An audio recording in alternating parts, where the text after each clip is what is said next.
All right, welcome back to the Mad Monks podcast. My name is Aaron. My name is Chris. All right, it is July 5th, 2025, which means we just got finished celebrating Independence Day here in the United States. Yeah, we did. Yeah, we're still celebrating, of course, because fireworks have a habit of continuing to be lit off in the ensuing days because everyone bought all these fireworks. Yeah, they're too expensive for me. I'm not doing that. Well, so this is the funny part. This is off script, obviously, but so like in Colorado, fireworks that are liable to set something on fire are illegal. Like it's been that way in Colorado forever. Isn't that like all of them? No, so there's like whatever fireworks you can buy in the state of Colorado, like at the supermarket chain or the little tents or whatever, those are legal. That's fine.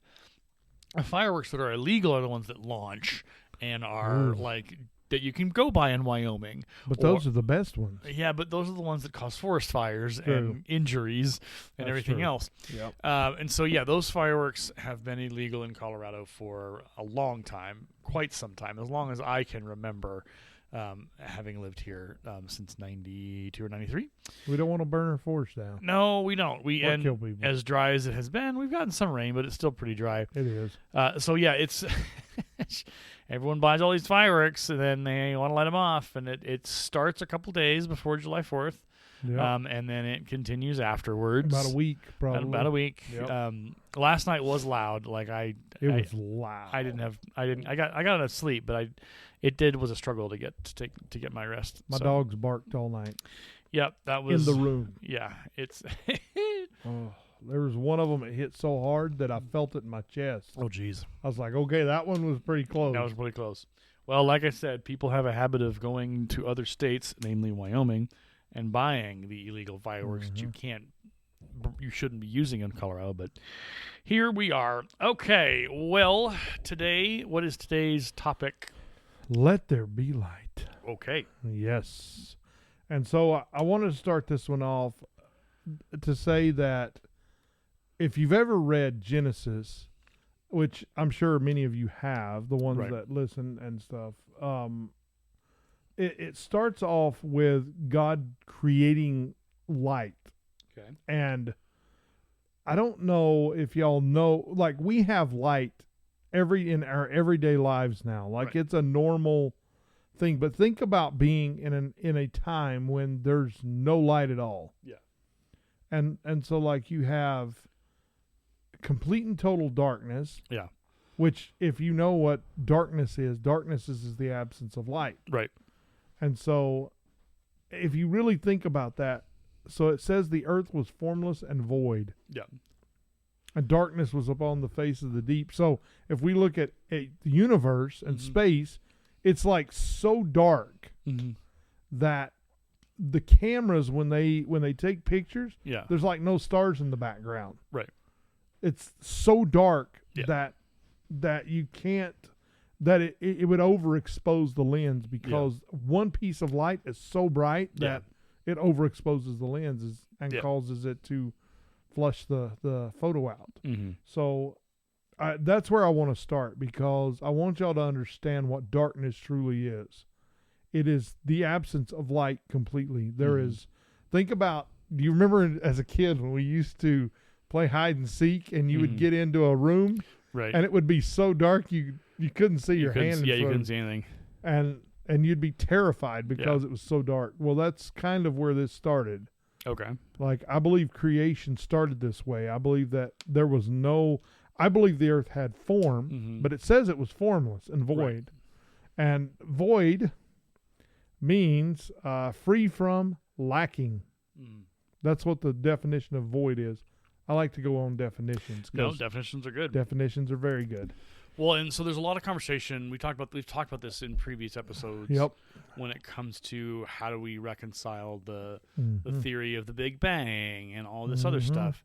And a lot of times what I'll tell people is, and how I reason my way through it is, we will never, I don't think we'll ever truly know that those beginning parts of Genesis, if it is merely like a mega metaphor, or if it's just it's a story meant to help us understand creation. Yeah, could be, because we obviously it happened so long ago.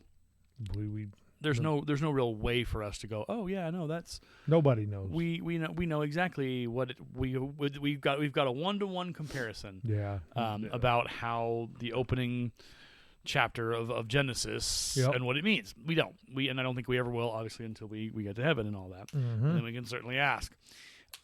Maybe we'll know by when we get to heaven. Yeah, maybe when we're changed, because it says we'll be changed. Maybe we'll just know. Right. I don't know. Entirely possible. We don't. There's a lot we don't know. There's a lot of we have to take on faith and everything like that. Yep. But there is suggestion in some circles that there is the Big Bang, which was the creation or the beginnings of the creation of Earth, does connect with the creation story. Because the Earth was formless and in the void, and then things happened, and God began to create things. And the 7-day creation story, I don't know where I stand on it. I know where I sit. There's a couple different competing theories. Obviously, one is it's real. Like, it was really 7 days. Do. Some of the other theories is that it took longer, and the 7 days was meant for us to be able to understand it and to be able to comprehend the creation of the world, and for us to be able to be like, okay, yeah, it fits within our idea of 7 days, Sunday being the Sabbath, yada, yada, yada. Because the reality of it is that when God got done, he could have said, okay, I got done on a Sunday or whatever, or this is the day of rest, whatever this day eventually be. We don't know that. No. And I think it's okay not to know. I know that makes a lot of people. Does it really matter? Well, to some folks it does, because they're like, well, you have to be able to scientifically explain it. And I'm like, well, I get that, but I'm also like, do you though? Because maybe science does explain it, but not in the way that we want it to. The way that we want it to. And that's kind of where I'm at. Is like, no, I think you're right. I think it's so. There's a lot of ideas about the creation story and how it, how we like take the 7 day, the way it was told over 7 days, and how we compare that over thousands of years or however we want to do it. I don't have a perspective on any of it, really, to be honest. When you're a kid, you believe 7 days. Okay, that's how it worked. As you get older and you start to do more theological study and really start to dig into it, and you start to go, oh, okay, well, maybe there's more metaphor here. Maybe there's more symbolism here or whatever.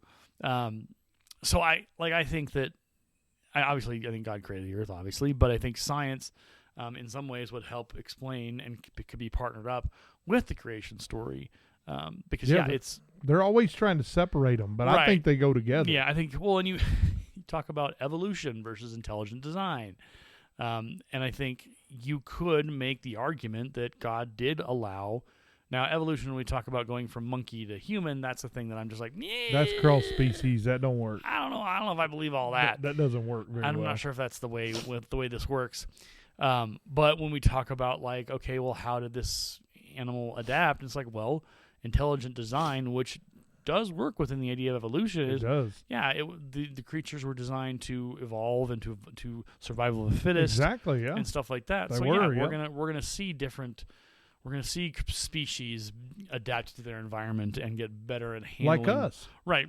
So I think there's a lot of, and I'm sure there's people out there who are like scientists who are listening to this being like, well, no, you've completely broad stroked your way through that, and probably maybe. But when we don't apologize. We don't apologize. Well, I mean, we apologize. Sort of, but not really. Like I'm not. It's just, it's one of those things where you just kind of have to go, okay, I'm going to allow these two things to exist in the same sphere of thought, when my Christian and my science world, and not Christian Science, because that's a whole other issue. That's R.I.P. Val Kilmer. That's not us. So I think there is that part of it, and so when we talk about like the creation story and how things came to be, and how the sun is going to live for 1 billion years. I don't think, and we've talked about this before, I think, on this podcast, about how like the Earth's been around for millions of years, depending on your perspective. So we don't really know. But the sun, like we haven't seen aliens in the way that we think of aliens, and are we truly alone in the universe? And at the moment, I think the answer is yes. I think we are, yeah. Now, there's been reports of but you have to reports of oh, we found planets and solar systems and suns, and that's great. But nothing ever really is oh, there's another civilization out there. It's always just it's empty. And it's brilliant. Absolutely brilliant how. Well, I don't think. Again, this is viewed through the lens of 2025, and who knows what the future holds. But I think God designed us to be alone. Yeah. And yeah, we reach for the stars. We searched for the stars. We do. We want to go to Mars. I think He wants us to. Yeah, I think He wants us to explore and to use the brain He gave us. Yep. And I mean, this is swerving into a bit of nerd science, but let's go. It will take a massive leap in technology for us to be able to go farther than Mars in an average lifetime. Yeah, I mean, they're already talking. You're absolutely right. They're already talking about if we go to Mars, they're not coming back. That's what 8. How long is it? Several years. It's 3 years. You could probably Google how long will it take for us to get to Mars. But yeah, it's not a. You're not coming back in a day or two or whatever. It's years on years, and I think that's the part that we have to kind of wonder of as much as we think we are smart and modern and high technology, we aren't and that's I think why we created science fiction. Why you have Star Trek, Star Wars, and all these science fiction shows. Oh yeah, it was to explore kind of in our own right. Mind. How would we be able to go faster than light and all these other things? Warp speed, I don't think will ever exist. No, because you really have to. There's a lot of plot weighting that happens in Star Wars and Star Trek to make that happen. Exactly right. Scotty is one of those pieces. Right. Well, and so not to be too nerdy for a moment, but in Star Trek, they have their deflector dishes, which is in front of their ships, and those deflector dishes are the way that we explain those is that they project a field that like a force field that deflects asteroids and other space particles that would hit the ship during warp speed, so that there's a deflection of those there. Very cool. And so I don't know if we'll ever get to that point of being able to create a deflection field that allows us to not get hit by asteroids in our ships. I don't know if that's actually feasible, but who knows? But yeah, I don't think... Maybe they could teleport. Maybe they... Okay, now we've jumped the shark. Hey, it happened on Star Trek. They teleported. That's not real life, Chris. Come on now. Oh my goodness. I love Star Trek. That's great. I do. How long does it take us to get to Mars? Did you find out? 6 to 9 months. Okay, that's not bad. That's still a long time, man. Holy crap. Just to get to Mars, to a red planet. Think about how far that is. That's crazy. That's a long time. It's a half a year. That's a long time. And then to land there and hopefully figure out if you can actually survive, and not die. And it's a one-way trip. There's no way we'll be able to pack enough fuel, and whatever to get us back from Mars. Once you're there, you're there. You're there. You're not. It's like that movie Martian. Yep, The Martian. Yep. Interesting movie, fun movie, and apparently very scientific and very thoughtful in how it. That was good. How it worked. All right, back to our topic at hand. That was a good rant, though. I like that side quest. That little side quest there. So I think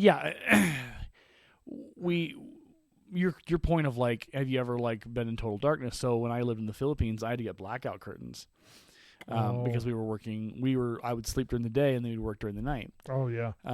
And complete darkness, turning off all your lights, having all of your ambient light, It's weird. It's very weird. Yeah. Because we're always used to having a little light through the curtains or whatever light that you have from your alarm clock or whatever. But when you totally black out your room with no source of light, it can be quite disorienting. So you can kind of feel it. Mm-hmm, yeah, you can feel. Yeah, you absolutely can feel. Very weird. Feel that.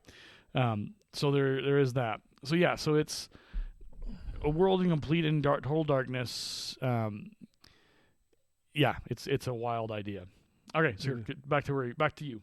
So our first point is this: how many of you have walked outside and you see the sun rise and it sets every day? How many of us take that for granted to where It's like anything in our lives. We take there's things that we take for granted. Our ability to get up and walk, our ability to think, our ability to remember things, our ability to walk down the street, our ability to get in the car and drive somewhere. It's like any of those things. Yeah. The sun, we have no control over. Nope. We have no control over the rotation of the earth. No. We have no control over any of that stuff. Yeah. That's why the scientific claim that there isn't a God, I believe, holds no value, because if we can't create it and it's there and we see it, then who did? Well, it just happened. No, there's too much order for that. Right. The order is there. Yeah, it's the sun is one of those great mysteries, because it's a big. Oh, I love it. You think about, because they talk about the Goldilocks zone, both in Star Trek but also in science now. Yep, true. The Goldilocks zone is a planet that's perfectly distanced from a sun or a shining whatever star, whatever. Yep. And allows for fauna and grass and life. Exactly. The sun is required. Yeah, sun is required, but also like stuff on the planet is required. Life is required on the planet. It is. Yep. And there's been some conversation about like what they found some outside of our galaxy, but there's never been like, oh, there's life there, there's stuff there. It's facts. It's like science tells us that planet is oriented enough that it should be in the Goldilocks zone, that it should be, it could sustain life, yada yada yada. But we haven't ever found that evidence of that, because they're so far away. And to get, I think it's Alpha Centauri is the star that's closest to us, that people say is galaxy. Yeah, that has a star in it. It's a long ways away. We would never be able to reach it. It's so far away. It's a long ways. I'm trying to type it in 2,500 light years, I think it was, and each light year is 300 million miles. So yeah, Alpha Centauri is the closest star system to our solar system. It's a triple star system consisting of two stars, Alpha Centauri A and Alpha Centauri B, and a smaller dwarf star. While Alpha Centauri A and B are similar to our sun, Proxima Centauri is known to have at least one confirmed planet, Proxima Centauri B, in its habitable zone. So it's not just one star, but a bunch of three stars. There are two main sequence stars, yada, yada, yada. The third star, Proxima Centauri, is a red dwarf star. And then Proxima Centauri B is located within the star's habitable zone, meaning liquid water could potentially exist on its surface. This makes it a target of interest. It's 4.37 light years away, which is about 25 trillion miles, obviously. Holy, that's a long ways away. We'll never be able to reach it, ever. Let's see. Distance traveled, time to travel, Alpha Centauri. It would take thousands of years to reach Alpha Centauri with current technology. Even with near light speed travel, it would take around 4.37 years for a spacecraft. But accounting for acceleration and deceleration, it would take significantly longer from any Earth-based perspective. Holy moly. Yeah, so using current technology like the Voyager probe, it would take tens of thousands of years. Voyager 1, for example, would take over 70,000 years to reach Alpha Centauri, according to a search result. So if a spacecraft could travel at 99.9% of the speed of light, it would take about 4.367 years from Earth's perspective. That's a long time. Plus the time for acceleration and deceleration. Because you have to give like thousands of miles for acceleration and all that. Yeah. That's crazy, because you're going like really fast. Right. It also says, like, from the perspective of the travelers, time dilation would make the trip shorter. Yeah. As an object approaches the speed of light, time slows down for that object relative to a stationary observer. This means that a journey at near light speed could be perceived as shorter by the travelers than it would be observers on Earth. Yep. So it's possible, but right now in 2025, it would take thousands of years for us to reach, and there's no human system or human technology would allow for hibernation or any of those things to get there. And there's been no statement of like, oh, we have a photo of Alpha Centauri that shows water. We don't. We just know that it exists within that habitable zone. And so that's what I think a lot of people sometimes will hang on to. I got to find a better place. It's the headphone amplifier that just took a dive into the couch. I think there's a lot of, and this isn't to say that they're wrong. There's no judgment here, but I think a lot of people hang on to, oh, well, Alpha Centauri, it's got habitable zones. It's like, yeah, but what do we know about it? Do we know if it even is habitable, or is it just a planet that's within that zone, but there's not really life there? Yeah. Because again, to get something close enough to see it, it would take thousands of years. Yep. And there's who knows where humanity is going to be in thousands of years. I mean, think about our Voyager 1 and 2. Yeah. They've been traveling since what, the 70s? 60s and 70s. Into interstitial space. Yep. So they're just now reaching outside of the Milky Way. Yeah. Just now. Yeah. They've been traveling for like a long time. They have been.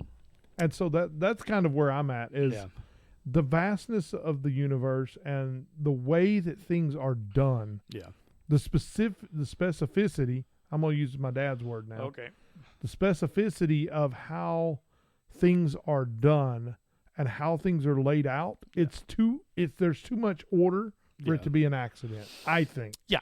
And that's part of what we talk about when we talk about, like, how do we explain God in this mechanism, in the system of all that we have. And the reality of it is that it's a pretty straightforward, at least as for believers. We just well, there's no other explanation that we can think of, because science asks us to believe in the random possibilities of all of this. There's no evidence for that. Well, there is, but the problem is there's no other evidence in our known systems. That's true too. Yeah. If it happened here, then why hasn't it happened everywhere else? That's a good point. Why haven't we seen or heard in the millions of years since the Earth, depending on your perspective? It's not replicated. It hasn't been replicated. And so that's the thing where it's kind of a struggle to go. People are like, well, science explains it all. It's like, yeah, but science asks you to borrow the Christian phrase, asks you to take a lot of faith on the science that they discovered, and that carbon dating depends on a lot of things. It does. And so it's like, well, carbon dating is legit. Like, I'm not casting doubt on it, but I'm saying, like, we've taken a lot and figured out a lot, but it's really hard to be like, okay, well, if it can happen there, if it can happen here, why hasn't it happened anywhere else? That's a good point. And that's my argument until, something else happens and we discover that there are aliens and it's Independence Day all over again. Like, and Will Smith, I don't know. He'll smack him across the face probably. No, he will. He'll do it. He did Will Smith. He did it to Chris Rock. He did. I don't think he's ever going to live that down. I will never forget that moment. I will not. Good Lord. I was like, what is happening? And it's wild. Like, that's a whole nother podcast, which, good Lord, Will Smith and Jada Pinkett Smith and the whole thing. It's toxic, bro. It's toxic. It's been, you Google that one and have an experience on that rabbit trail. That's a big one. Back to the subject of light, which is what Will Smith and Jada Pinkett Smith I probably need some. They do. They need Jesus. They need Jesus. So let there be light, and there was light. Yep.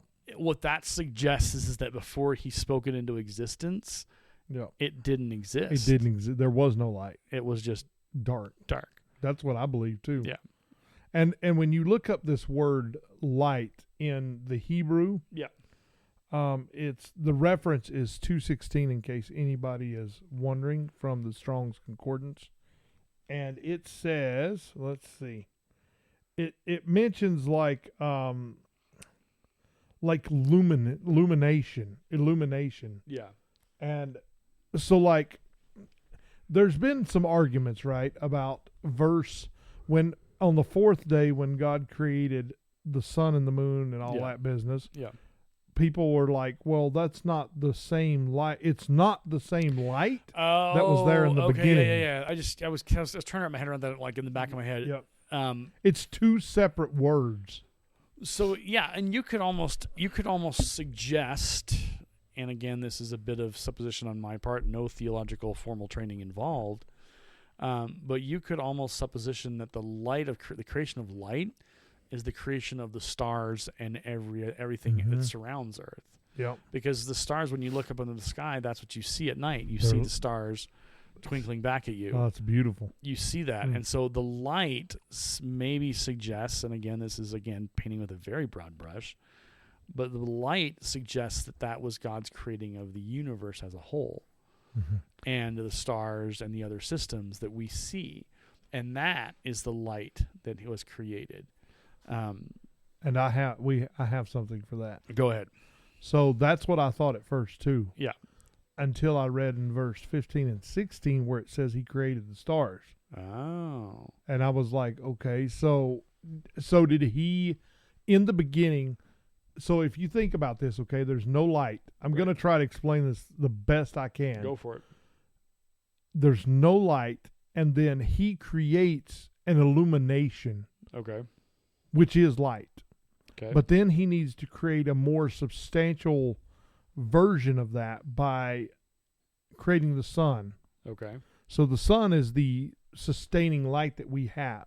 Yes. Right? Now we have the moon and the stars, but the moon just reflects the light of the sun. Yeah. So if you think about that, the sun is like our light source completely and totally. Right. But what if in the beginning he created an illumination more than what if he created light in terms of illuminating what he's doing? Yeah. Like we use a flashlight to do something. Yeah. I don't know. That's just what I think. I mean, I don't know that, because I don't know what the creation of light looked like. I don't know what that even would look like in terms of right. And that's that's thing. a fair question. I don't know, but you're right. He does go through. But I do know that the light that is mentioned in Genesis 1:3 is not the same light that's mentioned later. Okay, so let's go a little bit farther, and again, we're not theological students. We're supposing. Yep. We're kind of. What if, and this is kind of the parallel of Star Trek or Star Wars argument of what if the creation of light was in direct response to the darkness? Oh, as in the universe, and he needed light was necessary to bring balance to the darkness. That's what I thought too. I was thinking the exact same thing. And that light could be, and this is again, there's no theology here. There's my thought on my brain. So if there's theologians and theologistics and theologians out there who are like, you're absolutely crazy, that's the dumbest thing I've ever heard, I'm okay with that because I'm just supposing. Well, give us something else then. Yeah.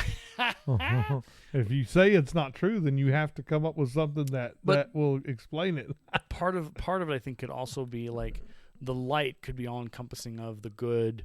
It could, that could be the angels. That could be the spirit of Jesus. Like it could be all kinds of things. Could be under that light umbrella. Yep. But I think the idea, because there's a lot of verses in the Bible that talk about lamp to my feet. Yeah. Come into the light. You are the light of the world. You're the light of the world. Yep. And so, the God creating light could be not creating himself, but creating the good.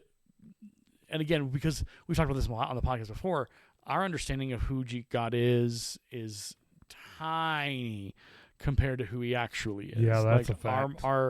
There's a reason why every time an angel shows up, an angel on their own says, "Don't be afraid," because people are just like, people are running away. Right. And there's nobody's been able to glimpse the face of God, I think, except for like Moses was able to see it for a moment. He saw his back. Yeah, he saw his back, and he couldn't even look at him. Lost his mind. That man was blessed, bro. Yeah, but that's that idea of what if that light that he created was him bringing himself out of whatever and into this world. I don't know. There's a whole lot of things you could think about, but I think it's significant to your point that he talks about the night and the day and the sun and the moon and all those things that are created. Maybe he's creating order too. Oh yeah, maybe the light is the starting of that. Because he says he divided the light from the day, a greater light to rule the night, or to rule the day, and a lesser light to rule the night. Maybe that was part of his creating order. Because I find that the closer I get to him, the more I like order. Yeah, the more I like things organized and set a certain way. Yeah, that's because we're set apart. It's the idea of you are going to live a life according to, and I mean, obviously the Old Testament has a lot of the Leviticus law and the Exodus law, like all that law and stuff that was order because God wanted his people to follow him and to follow the process and to abide in him and to do right by him. And so the new covenant with his sacrifice on the cross changes that. There Yeah. are still Levitical, like there's still stuff that carries over from the Levitical law Mm-hmm. and the Ten Commandments and everything like that. But it's a new covenant. It's no longer based on priests and sacrifices Yep. and holies of holies. It's primarily focused on relationship and connection. Yep. But there's still order. There's still expectations. There's still process. There's still Yep. there's a prayer you pray. There's there's the tithing. There's all kinds of things that still exist in order for you to be obedient and to follow him. Yeah. And so I think, to your point, I don't even think it's a matter of getting older. I think it's just a matter of going, okay, Christ asks me to do certain things and to perform certain tasks. Facts. I should probably do them, and I should probably put my life in order. And I'd probably do them the best I can. Well, too. and so, not to borrow from previous episodes, but I think we've talked about in the past how the reason why people don't like Christianity is that it makes them get their house in order. It makes you put your house in order. It makes you have to. Makes you look at your sin. Right, and it makes and expose you. it. It asks you to not live for yourself, but to live for Him. Yep. And a lot of what I've seen on YouTube recently, and just in general, and we've talked about this on this podcast, we're kind of taking another rabbit trail for a second. Let's do it. But it's that selfish kind of like, Mm-hmm. I know better. And it's like, no, God knows better because He started this whole thing. He created the earth with an express purpose for His people and the sacrifice that would come and all of that. Like, you are not smarter than God. Like, But isn't that what science is trying to do? Yeah. Well, it's not science. It's Right. people. Yeah, it's culture. People are trying to. If you listen to Richard Dawkins Yep. at any length, Yeah. and then you listen to John Lennox, Yeah. there is a significant difference between the way they speak. Yeah. It's yes, it is. They speak differently, but one doesn't elevate himself. Right. One elevates Christ, whereas the other one elevates himself. Yeah. And that his thinking is correct. Well, I mean, like, that's just arrogance. That's not. Right. There's really no substantive content behind what he's saying. Right. In my opinion. I mean, from what I've heard, I mean, it is more of him lifting himself up and promoting his books and all of this kind of stuff. Well, and you see that in influencers. You You see do. that in You people do. who are like, I know the answer. You can, like, there's currently in my algorithmic Facebook an advertisement for mushroom coffee. It's like 7 mushrooms, and they'll fix your regularity, and they'll make you healthier. Chuck Norris is selling a thing on his Facebook page where he's like, my diet or my food or my supplements will make you better and healthier and younger and all these things. And Chuck Norris, really? yeah, it made me really sad. God, I don't look at Facebook no more. I do it just to stay ahead of what's coming and what's out there. Oh yeah. Otherwise, I'd just be like, I would just rather delete my account. But I have certain things I do there that I have to have access to. But overall, what I constantly am assaulted by, I shouldn't say assaulted. I'm constantly, like, things are thrown at my face. Is the idea of, well, we've got the answer. We have the thing. We have the supplement. We have the food. We have the coffee. We have this will change your life. And it's like, well, what was wrong with me and my diet before? Like, what's wrong with my grocery store? Like, why can't I go there? Like, what's so terrible about what I regularly purchase at a generally regular price that I don't have to pay an arm and a leg to you to get this special benefit that's going to change my metabolism or change my weight or change whatever? And look at the cost of mushrooms. You go to the store, they're cheap. Yeah. Why does mushroom coffee cost so much? Well, so it's like, and who said that it was good for you? Well, apparently they do. And I'm not explaining it as, I'm not making it okay, but it's like 7 mushrooms. Like, oh, we got 7 different mushrooms that we put in our coffee, and that's what brings the balance. And I'm like, okay, great, but like it's almost as if you're creating a problem that you're going to solve it. You have the only solution. You have the only solution. And I think, I can't remember if we talked about this before, but like chiropractic. Like, oh Lord. I can't go to a chiropractor because I'm on blood thinners. So if I like, and there's been evidence that people who have gone to the chiropractor and been adjusted, they've had blood clots created and they've had strokes and either died or been affected for the rest of their life. Yeah. I went to a chiropractor once. Well, and so I liked it. But. Yeah. So I've had this conversation with some friends who do it, and again, no shame in the game. You do you. But it was like, well, what? Like they're like, oh, well, now I have to go every month. I'm like, but what was happening before? Oh, I just had like aches and pains. I didn't feel great. I'm like, okay, yeah, but now you have to go and pay this person $100 a month because you get to that point in the month after the adjustment that you feel it. Yeah, It's suddenly, what is happening? You're feeling like you need another adjustment. Yeah. And it's like there's no doctor in the world wants to create a condition willingly where you have to go back month after month to get checked. Yeah. Now, for me, my stroke history and my clot history in my kidney vein, my renal kidney vein, like my situation requires a monthly check of my blood thickness to make sure that it's where it needs to be. Like, but that's not like an ordinary situation. That's not normal life for a lot of people. But what you do is you create the need for something that wasn't really. I mean, there are certain extreme situations where chiropractic adjustments are helpful in a limited sense. But limited. But I think there's this idea that like everything has to be fixed. Yeah, and I don't know if that's the truth. Yeah, it seems like they're creating. Well, for the last 20, 30, 40 years, they've been selling exercise equipment on the TV, on the television. Oh my goodness! Oh, get the Bowflex. You'll get these results, and it's like, but thing almost killed me one time. Oh, jeez. And like I have a gym membership, but I use it because I want to get healthy. Yep, me too. But there's this overwhelming sense of, well, the answer is what I'm selling you. Yeah. Pay me money and you'll get your answers. Yeah. And I'm like, I'm sorry. No. I'm not giving you nothing. I mean, you go to college and you pay a certain amount of money to get a degree and experience. Like, that's a whole different subject. But I think to this point of this verse of like, God is the light. He is the source. He is the source. His gospel is the message. It is the path. It is the light. Yeah. Only the source could create it. Right. And so there's this idea that, well, part of it, I think, because we've created in American culture, our portion sizes and our food and the stuff, the choices we make, choices, mind you, not they are choices, have given us the need for a lot of these, like, oh, well, gut health and all this other stuff. And it's like, we really shouldn't have to have all of this. Like, we really should be able to just do it and live and eat naturally without having to worry about supplements and mushroom coffees and everything else, because what in the world? It's dumb. Yeah, it's like, and then they'll say like protein powder.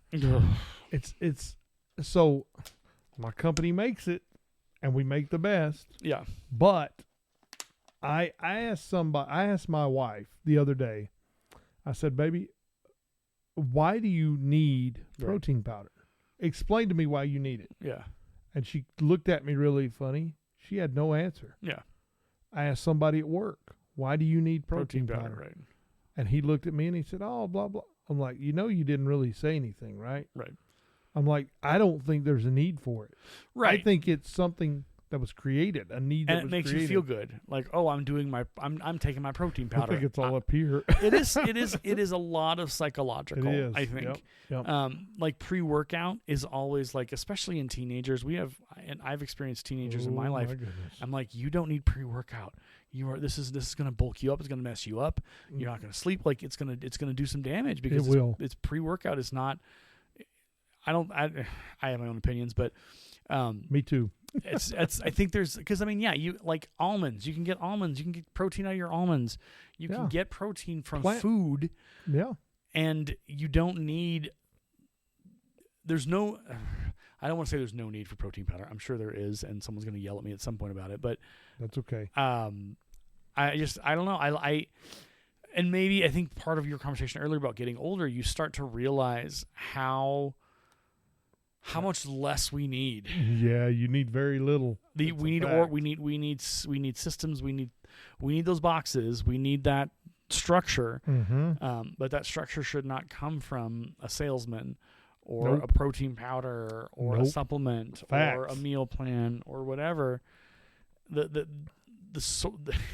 structure should come from God.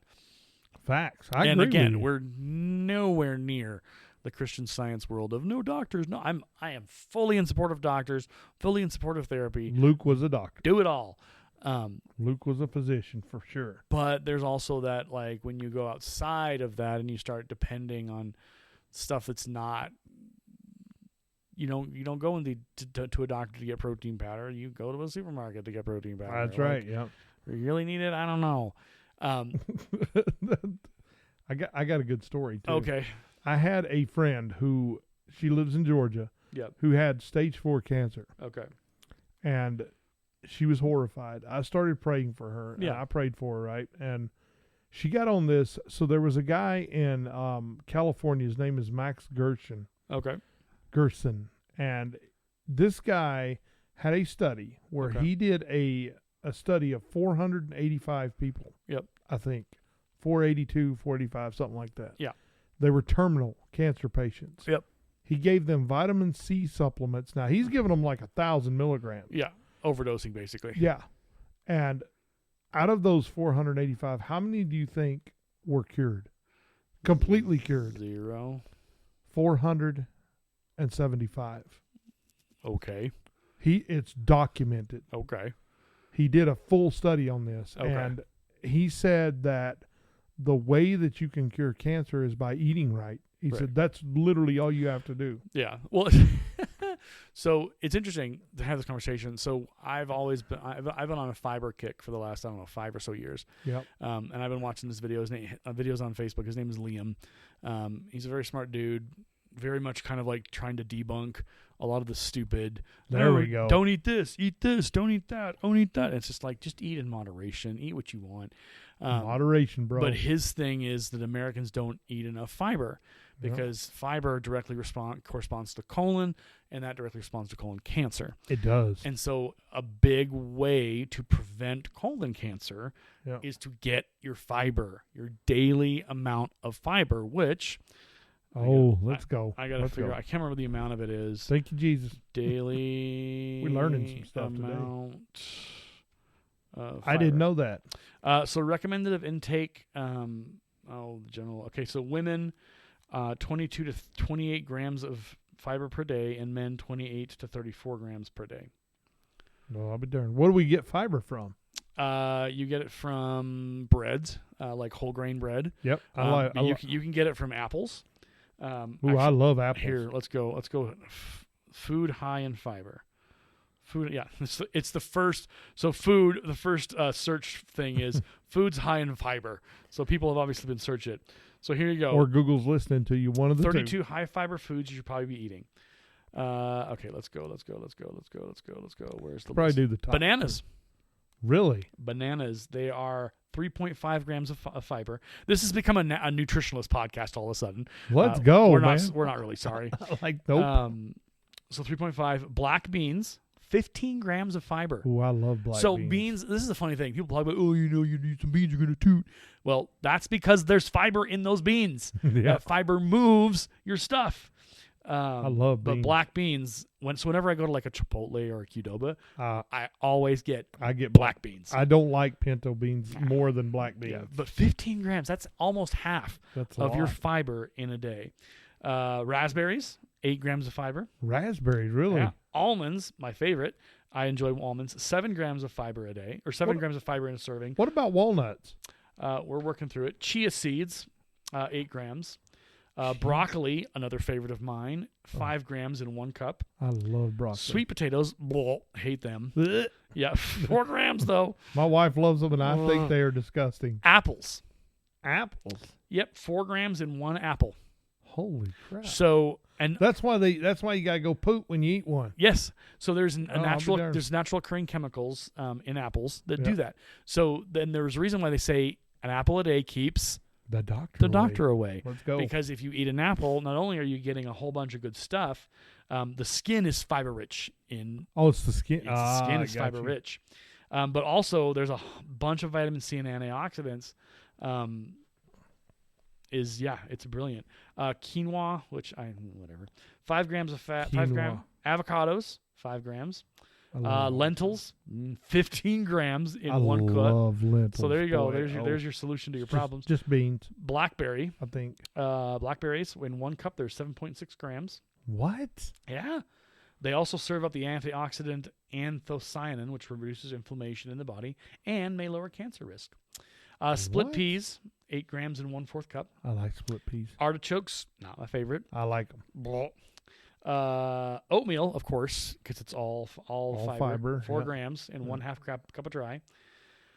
But it also helps with cholesterol is what that'll do. And then whole wheat bread, 1 slice is 4 grams depending on the variety. What about whole grain? I think whole grains it would qualify.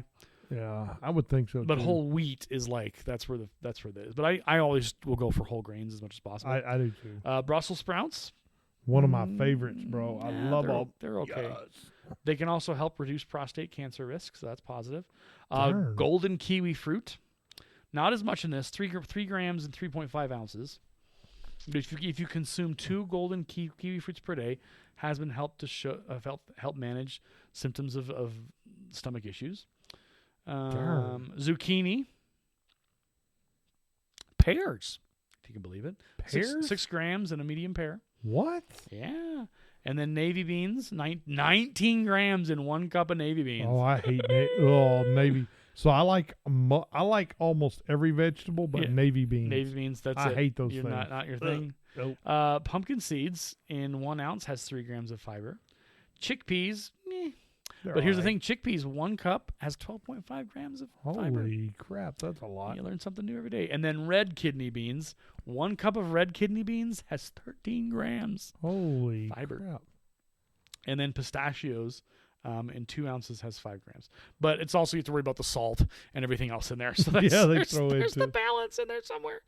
Green peas, Jerusalem artichokes. Never had those. Jerusalem? Oh, I've sunchokes. never even heard of that. And then green bananas. Green bananas are one of the richest source of prebiotic resistant starch, which is starch that acts like an insoluble fiber but also has prebiotic benefits. Flax seeds has 5 grams and 2 tablespoons. Darn. Lupini beans. I've never even heard of that. News to me. And then tempeh, which is 84 grams, gives you 6 grams of fiber. Darn, that is nuts.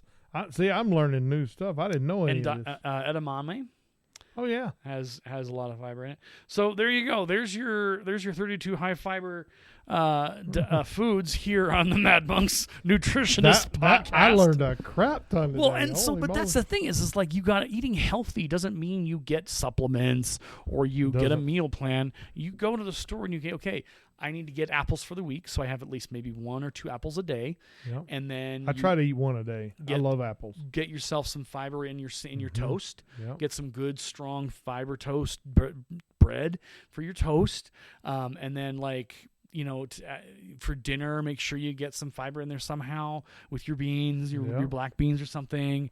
Like there's always ways to make it work, Yep. and there's always ways to eat healthy. Mhm. That does, and you can splurge on dessert every so often. Yep. But I think your point of like the way that and cancer is unavoidable no matter what you do. Sometimes it'll hit even if you've lived the healthiest lifestyle. Yep. But if you do everything you can, you run a pretty low risk. If you're smart and you work out and you do these things and you keep that Yep. balance. Yep. Balance, man. Like God balanced everything with light and darkness. And we're back. Yep. We have to balance everything too. We got to get back on track here. That was very informative. Yeah, here we're here to inform. We're here to help you. It was very good. We're here to feed your soul and feed your stomach. So in the second point, he separates the light from the darkness. So Yeah. he's creating a boundary, a clear order Mhm. to things. And that's what I think is so important, is that God is a God of order. He loves things to be in order. You think about his plan for Israel. Think about this, okay? In the beginning, he knew that man would fall. Mm-hmm. He knew that. Yeah. He knew that men were going to do bad. Yeah. And we do all the time. And what I'm finding as I get closer to him is that, because there's a verse that says, if there's darkness in you, how great is that darkness? Mm-hmm. And I am finding. So I had a dream about my dad the other day, Okay. and the dream was that I was downstairs, and you've been down in my basement, Yeah. where my station normally is. Yeah. That it's still there, and my dad was standing to my left, and I was showing him all of my cool stuff that I had, Mm-hmm. and I don't know how to explain it, but through that, it created this light in me that I don't know how to describe it. Here lately, God has been really working on me in terms of getting me to be more like Christ, Yeah. pushing me beyond my comfort zone, and making me see my sin, Mm-hmm. and making me look at it. And I can honestly say that before I didn't hate my sin. Yeah. Now I do. Yeah. And I think any Christian should hate their sin. They Yeah. should. Because I don't want to be this way. I don't Yeah. want to sin. I don't want to do that. But that's my flesh. That's what it does. Yeah. And so I think that what we should take away from this is, and I want to go into this next part. So this is Genesis 1:14 through, does that 15? Yep. Yes. And God said, let there be lights. It's supposed to say light. Oh, lights in the vault of the sky. And this is the NIV for my Mhm. buddy Aaron. Thank you. To separate the day from the night, and let them serve as signs to mark sacred times Mm-hmm. and days and years. And verse 15, and let them be lights in the vault of the sky to give light on the earth. And it was so. It's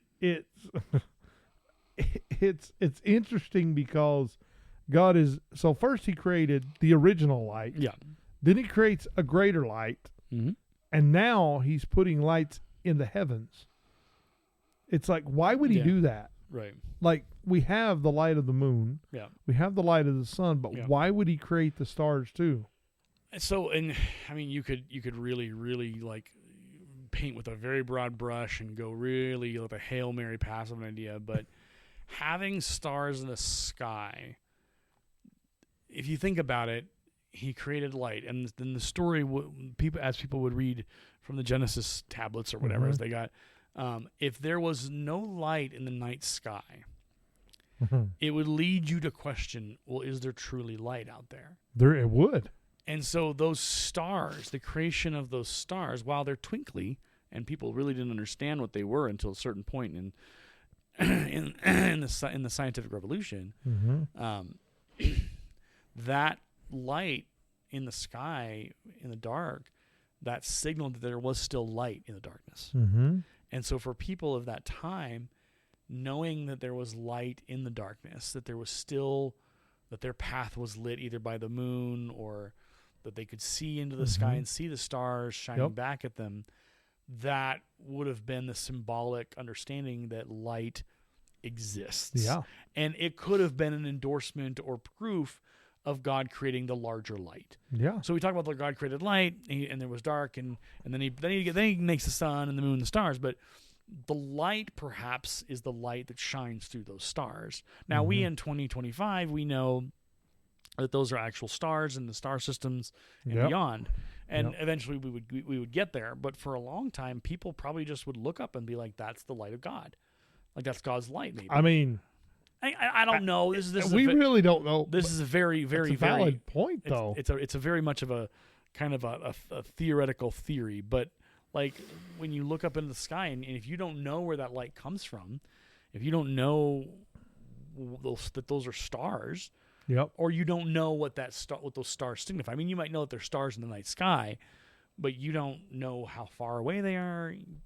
So the educated guess would be that's God's light. That's God's light shining over me. That's the light of Christ. That's the light of God, as it were, in the Old Mhm. Testament. And that's a supposition that's not based on anything theologically. There's no foundation to it that I know of. Not that I know. This is just me either. interpreting and thinking.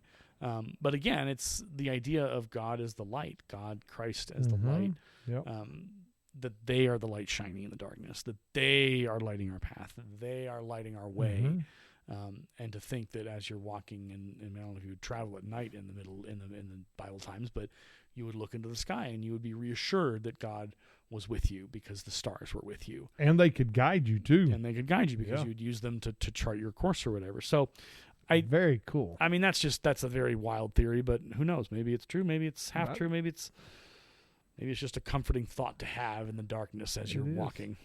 But that's where I was like, so there's been times in my life, right, where like I'm gonna go a little bit off track, a little bit, as if we haven't already. Yeah, we've already done that.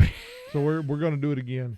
So when I lost my dad, and I know that people probably don't want to hear this, but I don't care. I'm gonna say it anyway. Don't apologize for the people who have lost someone special to them. Yeah. They know that when you lose that person, a piece of you goes with them. Mm-hmm. The biggest thing, though, that I find is that when I lost my dad, I thought life was over.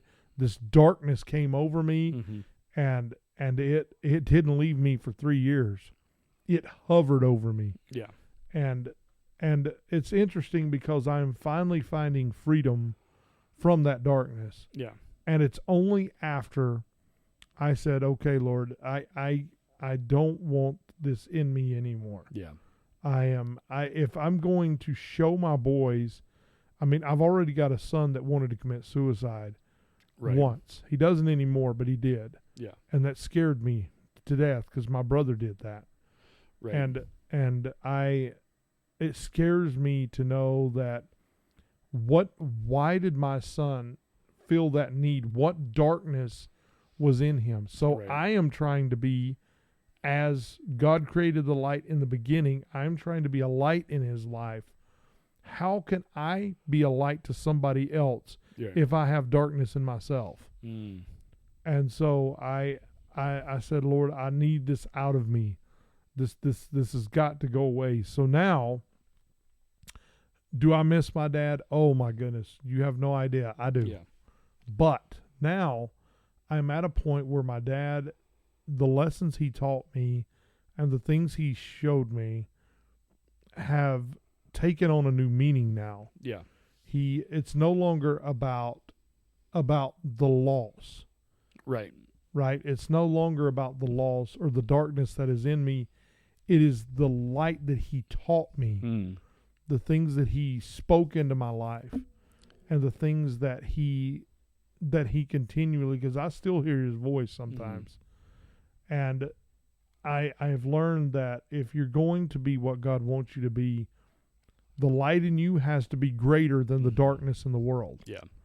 And if you think about light, it pierces through the darkness. Right. Right? It's sort of like it because you'll look at the stars and stuff, and you'll see like like these little finger things coming off of these little spikes coming off. Yeah. It's like an illuminary thing. And that's the way I see my life, is that if we're going to be the light of the world, the darkness can't be in us. We cannot be in darkness. And I love my dad, and I'm so appreciative of the man that he was, and how he cared enough to speak life into me and speak light into my life. And so everybody, I really want to encourage you to explore these things that we've including the fiber, especially the fiber. Yes. Because I'm going to.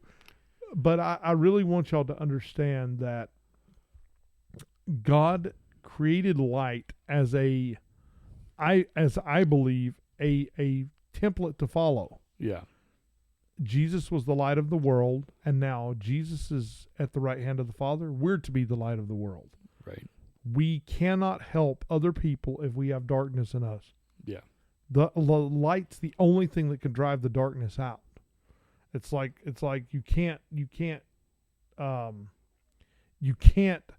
drive out evil with evil. Yeah. You have to drive it out with good. Yeah. It has to be the exact opposite. Yeah. The exact opposite of darkness is light. So it makes sense to me. Yeah. So everybody, we love you, and we really want y'all to understand God's purpose for your life and his plan for your life. And you have to study. Yeah. So what I started the other day, so I'm studying for a certification. So every morning I study Scripture. Yeah. For at least a half hour. Yeah. And that's where this came from. Okay. So for every day I study for a half hour at least, and then in the evening I do my CCNA studies. Yeah. And I have found that because before I was trying to put that before God and before studying, right, it never works that way. Right. For me, I'm a Christian. Yeah. I am set apart. I can't do it the way everybody else does it. Yeah. I cannot. Yeah. So I have to do it God's way, and that's what I'm going to do. Okay. And so I encourage all of you to study His Word because it is very important to know it and to understand it. Agreed. And so if you have darkness in you, how great is that darkness, everybody? Right. It's fair. Fair question. There you go. All right. Well, we've covered we've covered a great many topics today. We took a big paintbrush. We did. Time. We broadly brushed with all kinds beautiful. of all kinds of color. So there you go. That's the Mad Monks for this podcast. We don't know what we're going to talk about in 2 weeks. I have no idea. We'll figure it out. But we might talk about, I don't know. We might talk about biblical truths and why today is important today to stay true to those biblical truths. Yeah, could do that. We could swerve into some political conversations. So I used to be very political, but now not so much anymore. I'm Christian now more than I am political. I keep my eyes on things. Like I do. I watch and I read. Yeah. I think we talked about this before last week. I think the last episode. But there's this concept of like, well, love is love. And then they completely ignore God's argument against abortion and other things. And then we talk about, what does love is love? What does that even mean? It means is that you can do whatever you want and love whoever you want, which again here's the thing. I don't care. Yeah. When it comes to what you do in the privacy of your own home. That's your business. Yeah. But when you start to mandate that I believe what you believe about that, that's where things start to get a little bit of a not so much. Yeah, I don't agree with that at all. And so there's a lot of conversation about like people talking about like the current immigration situation and all of that. And I'm not going to take a stand on any of those things right now because I don't have a place where I want to take a stand or to even take a seat on. I can, but my wife is an immigrant, right? And you guys been through a process. You talked about that in depth. It sucked. And I think there needs to be a better way, but there's also people are like, well, Jesus would have assisted the immigrant. It's like, yes, but then it's like, okay, well then cool. If we're gonna follow that, then we got to do everything else Jesus tells us. It's all or nothing. Jesus man. is not a Pez dispenser. No, he's not. He's a full on, all encompassing big old thing. Like you got to take. We don't pick and choose. If you're gonna take the love is love, which I don't know if Jesus was that. I don't think Jesus sat in that. He was a go and sin no more kind of guy. He was. But he loved everybody. But it's like, okay, well, you can preach that, but you got to accept everything else that Christ said. And love for Him is telling you what you're doing wrong. Right. It's obedience. It's following obedience. Christ in His footsteps, not Facts. going, okay, I'm going to go this way now, and Him being like, but that's not the way I wanted you to go. I didn't tell you to do that. That's not what I told you to do. But again, it's a deeply complex conversation that we'll probably have at some point down the road. Maybe we should talk about sin next time. Okay, sure. Let's put it on the list. Okay, it's on my list. Sounds like a plan. Boom. All right, my name is Aaron. My name is Chris. This has been the Mad Monk Podcast. We'll see you in the next episode.